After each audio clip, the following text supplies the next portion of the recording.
Welcome to the Slop Temple. We pray this video helps. You begin now by updating and observing. Do not delay.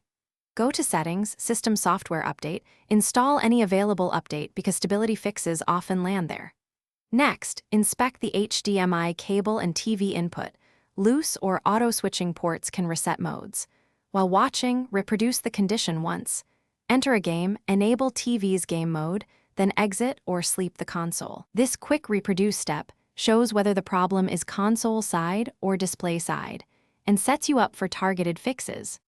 Once done with initial checks, dive into system settings on the Ps5. Turn off HDMI device link to stop the TV from overriding settings, and disable automatic 4K transfer if your TV negotiates modes badly.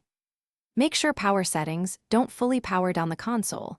Set rest mode or stay on as you prefer so the console doesn't renegotiate display handshakes. Swap the HDMI cable and try a different TV port to isolate the fault.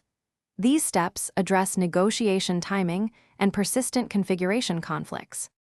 To finish, reboot both the Ps5 and the TV. A clean restart applies new handshakes and often resolves lingering negotiation bugs. If game mode still turns off, boot the Ps5 into safe mode and choose Rebuild Database to repair any corrupted settings. This preserves games but refreshes system files. If you still lose game mode, test another display or request support. Persistent failure, after these steps, suggests a hardware or firmware defect that only a repair or official update will fix. Thanks for watching. Consider subscribing if we helped you.